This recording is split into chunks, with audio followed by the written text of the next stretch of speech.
Olá, professores tutores, professores intérpretes, professores de sala de recurso e todos os demais profissionais da educação que me ouvem. Hoje eu quero conversar um pouquinho com vocês a respeito da tecnologia assistiva.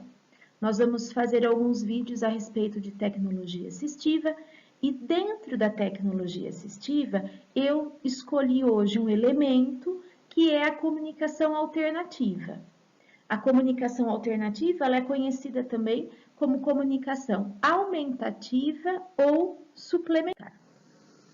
Bom, nós estamos falando em comunicação alternativa, nós precisamos entender primeiro o que é comunicação. E eu resolvi, nesse momento da nossa formação, de conversarmos um pouquinho sobre isso, sempre para a gente retomar e reforçar o que significa comunicação. Então, a comunicação, ela tem três eixos: a fala, a praxia e a linguagem. Quando nós falamos em fala, o que é falar? Não é? O falar, ele é o ato motor. O ato motor que transmite, que permite a transmissão dos sons, das palavras, das frases. Só que há pessoas que pode ter a questão da fala afetada. E esse problema, essa questão afetada, ela vai vir da questão da surdez, de problemas estruturais ou motores que atingiram os órgãos que produzem o som. Hoje nós temos também, e há alunos entre as tutoras que nós temos aqui, alunos que têm a fala seletiva, a mutação seletiva. Então, só conversa, já comentei com vocês a respeito disso, que só falam com pessoas que eles escolhem. Então, a fala é sempre o ato motor de trazer o quê? Os sons, as palavras e a frase. A fala, ela está dentro da nossa comunicação. Depois da fala, o segundo vai ser o quê? A praxia. A praxia, muitas vezes, surgem dúvidas a respeito disso. Porque o que é praxia? Praxia significa a pessoa tem a noção, a ideia do que ela quer passar, mas para ela expressar aquilo, para ela trazer a sequência para aquela fala, ela não consegue mentalmente fazer isso. Não é que ela não consegue verbalizar, ela não consegue expressar aquilo que ela elaborou mentalmente. Isso é a praxia. E o terceiro ponto é a linguagem. Que nós vimos linguagem, inclusive, na questão das funções cognitivas, do funcionamento cerebral. E lá na deficiência intelectual, o que se avalia, não é como a gente sempre conversou, é a questão da comunicação. Então, a comunicação, vamos reforçar, é a fala, é a praxia e também a linguagem que nós vamos ver agora. O que é linguagem?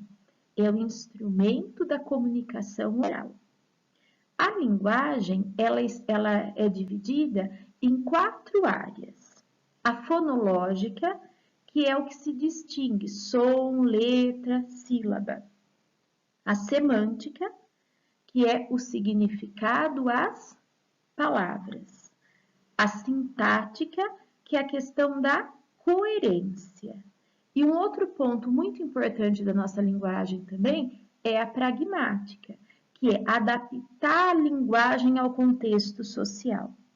Eu não sei se vocês se lembram, quando eu falei de deficiência intelectual, que na questão da comunicação, há pessoas que julgam um comprometimento intelectual nessa área do comportamento adaptativo, no caso na comunicação, pela fala do aluno, uma fala com recortes do seu contexto social. Vejam só, isso não é a comunicação. A pragmática não é a comunicação.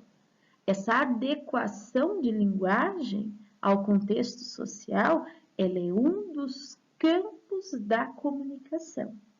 Então, quando nós falamos em comunicação alternativa, dentro desse elemento da tecnologia assistiva, é um suporte, um recurso para os alunos que têm essa ausência na comunicação. Bem, por fim, a comunicação ele é um processo complexo, que, como nós vimos, pode ter a questão verbal, que seria a fala e a linguagem, e as não verbais. Nós sabemos que muitas pessoas se comunicam através do gesto, do olhar, da linguagem corporal, né? Dentro disso aqui a gente entra a questão da deficiência física também, da deficiência auditiva, onde as pessoas, elas não têm a linguagem verbal, a fala, né, na questão verbal, mas elas têm o quê? A comunicação. E para essa comunicação, ela usa de outros recursos. E para nós, em sala de aula, nós podemos fazer o quê? Usar desses recursos para promover uma comunicação mais aprimorada para esse aluno. Bem, então, o foco, o que é a tecnologia assistiva que nós estamos falando, como elemento a comunicação alternativa, aumentativa e suplementar. Para quem ela tem função? Para pessoas sem fala, sem escrita, com defasagem na aprendizagem e dificuldade nos canais de comunicação. Esses canais de comunicação aqui, entenda-se as questões não verbais, as outras formas de se comunicar, através de gesto, através da expressão corporal. Eu coloquei defasagem de aprendizagem também, e quero reforçar isso, né? Eu coloquei porque está dentro do público que pode fazer uso da comunicação alternativa, que nós podemos pensar aqui na dislexia. O quanto a comunicação alternativa ela pode ser usada na dislexia, dependendo de qual área que essa dislexia comprometeu para o aluno. Então, há um grande mito que comunicação alternativa ela é apenas para o autista ou para o deficiente físico. Não, né? É para qualquer pessoa que não tem a fala, a escrita, né, convencional, com defasagem de aprendizagem. Esse defasagem de aprendizagem a gente pode ampliar para os distúrbios e transtornos e também para a própria deficiência. E mais focado para a questão da deficiência física aqui, as dificuldades nos canais de comunicação. A pessoa também que tem a comunicação seletiva, muitas vezes ela tem dificuldade no canal de comunicação também.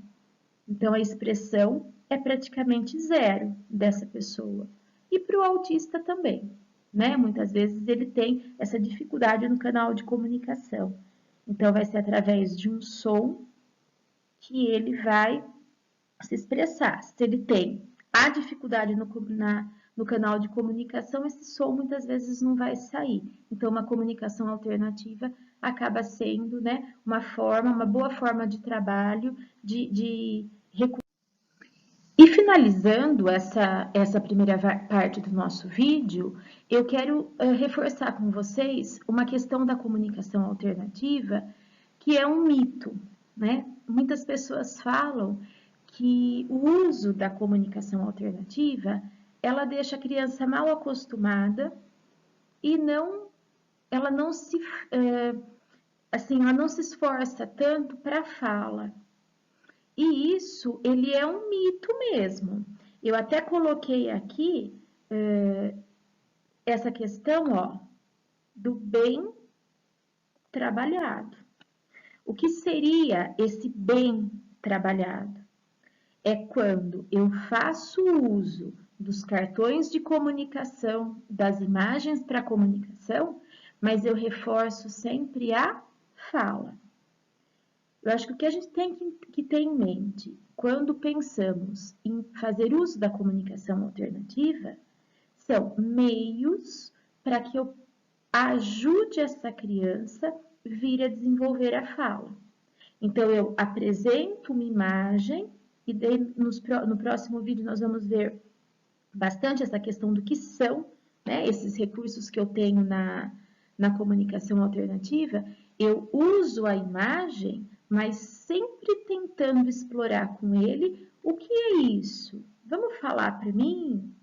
Né? E não apenas apresenta e fica uma aula só de silêncio, né? O objetivo não é esse, é desenvolver a fala, mas é dar recursos visuais para essa criança, para que ela consiga se desenvolver melhor na questão da expressão. Então, existe sim esse mito, mas esse mito, se não for bem trabalhado, né? Se eu apenas der essa imagem, esse não é o objetivo, esse não é o foco da comunicação alternativa. Então, aqui eu quis fazer uma breve apresentação para vocês e depois no outro vídeo nós vamos continuar conversando sobre o tema. Muito obrigada!